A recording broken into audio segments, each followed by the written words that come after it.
Imagine being ordered to kill a helpless enemy, finger on the trigger, 1 second from becoming a war hero. But then you see their faces, you see the blood, and you make a choice that could get you executed. This is the moment that changed 2 men's lives forever. December 20th, 1943, a crippled American bomber is going down over Nazi Germany. Inside, the pilot is bleeding out, barely conscious. 1 crew member is already dead. And below them, a German fighter ace locks on for the kill, his 23rd victory, his ticket to glory. But in the next 5 minutes, this German pilot will do something so shocking that both governments will classify it as top secret for decades. Because what happened in the sky that day wasn't supposed to be possible. This is the true story of the enemy who refused to kill. Lieutenant Charlie Brown was 21 years old, flying his very first mission as aircraft commander. He had no idea this would be the day he'd meet death and somehow survive it.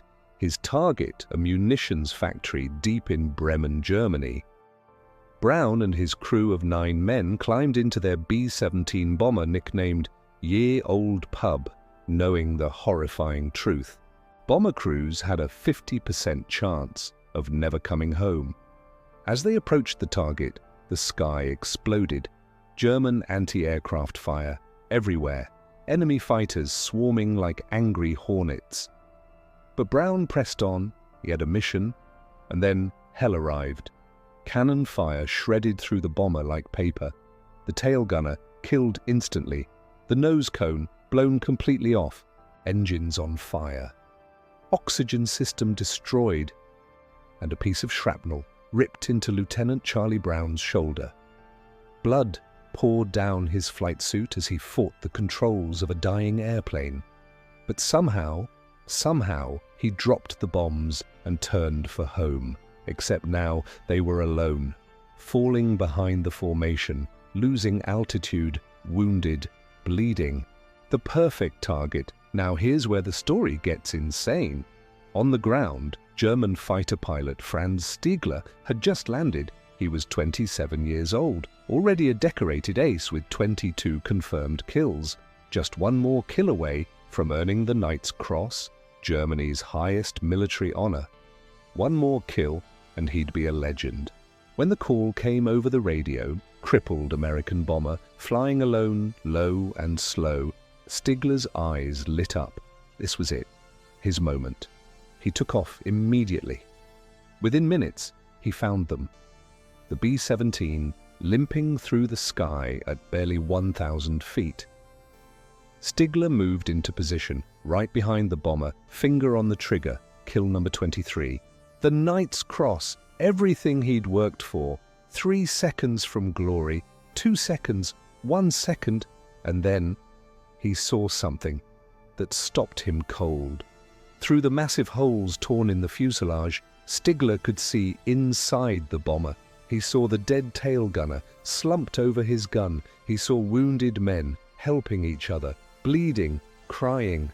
He saw the pilot barely holding on, blood everywhere. And in that moment, Franz Stigler remembered the words of his commanding officer, a World War I ace who had told him, "If I ever see or hear of any of you shooting at a man in a parachute, I will shoot you myself." Stigler looked at that bomber and thought, these men, they're already in a parachute. They're helpless. This isn't combat anymore. This would be murder. But here's the problem. His orders were crystal clear. Destroy the bomber. Every pilot in the area was watching on radar. If he didn't shoot, if anyone found out he let an enemy escape, he could face a firing squad for treason. In Nazi Germany in 1943, mercy was treason. Franz Stigler had seconds to decide, follow orders and live as a hero, or follow his conscience and risk everything. And what he did next is absolutely crazy. Instead of shooting, Stigler pulled up alongside the bomber and flew in formation with it. Inside the B-17, the crew was terrified. What is this German doing? Is he playing with us? Is this some kind of sick game? Charlie Brown, bleeding and fading in and out of consciousness, just stared at the enemy fighter inches away. Stigler started waving frantically, gesturing for Brown to land in Germany. "You'll be prisoners, but you'll live," he seemed to say.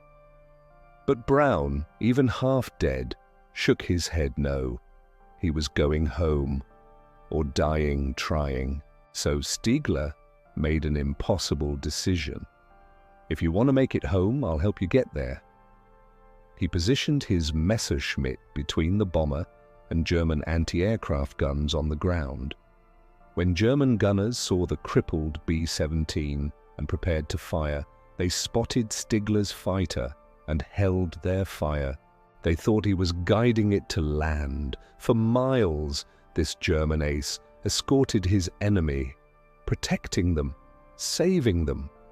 Finally, when they reached the North Sea and relative safety, Franz Stigler did something that would haunt both men for the rest of their lives. He looked at Charlie Brown, saluted, and peeled away. In that salute, he said, "I hope you make it home. Fly well, American." And then he was gone. Charlie Brown, using every ounce of strength left, kept that destroyed B-17 in the air for another hour, until he crash-landed at a British base. 9 men survived that day. 9 men who should have died, because an enemy pilot chose humanity over orders. Now, you'd think this incredible story would be celebrated, right? Wrong. When Brown reported what happened to intelligence officers, he was immediately silenced. The story was classified. They told him, "No one can know. It's too complicated, too confusing for morale." A German showing mercy? Impossible. Meanwhile, Franz Stigler never breathed a word. In Nazi Germany, what he'd done was treason, if discovered, execution. So both men carried this secret. For 46 years, Brown came home, became a diplomat, started a family. Stigler escaped to Canada after the war, became a businessman, built a new life. But neither man could forget. For 46 years, Charlie Brown wondered, who was that pilot? Was he even real? Did I imagine him in my delirium? The question ate at him. Until 1990. Nearly half a century later, Brown placed an ad in a combat pilot newsletter. He described the encounter in detail and asked, "Does anyone know this German pilot?" The ad included specifics only someone who was there could know. Thousands of miles away, in Vancouver, Canada, an old man was reading that newsletter. Franz Stigler's hands trembled. Every detail was correct. After 46 years of silence, he picked up the phone and dialed. When Charlie Brown answered and heard a voice with a German accent say, "I was the pilot," Brown collapsed in tears. They talked for hours, laughing, crying, reliving that day. Then they met in person. Seattle, 1990.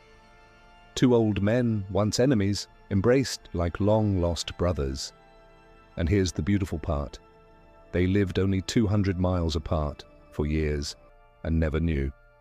For the next 18 years, until both died in 2008, just months apart, they were inseparable.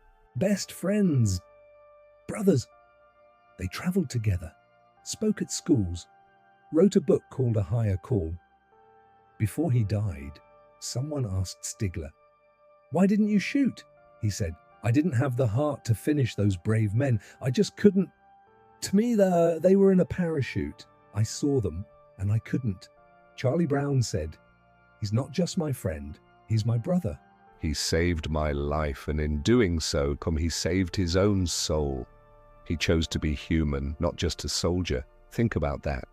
In the middle of total war, surrounded by death and hate, one man chose mercy. And that single choice echoed across 50 years. Franz Stigler risked everything, his career, his honor, his life, not to destroy, but to save.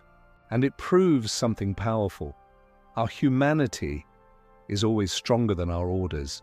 Our compassion, always more powerful than our conflicts. Even in our darkest moments, we can choose to be more than enemies. We can choose to be human. If this story moved you, hit that subscribe button, because there are hundreds more untold stories like this. Acts of courage and mercy that history tried to forget. Stories that prove, even in war, humanity survives. I'm posting these stories twice a week, and the next one might be even more incredible than this. Drop a comment and tell me, well, what would you have done? Would you have pulled the trigger, or would you have chosen mercy? I'll see you in the next one. And remember, we're all human first.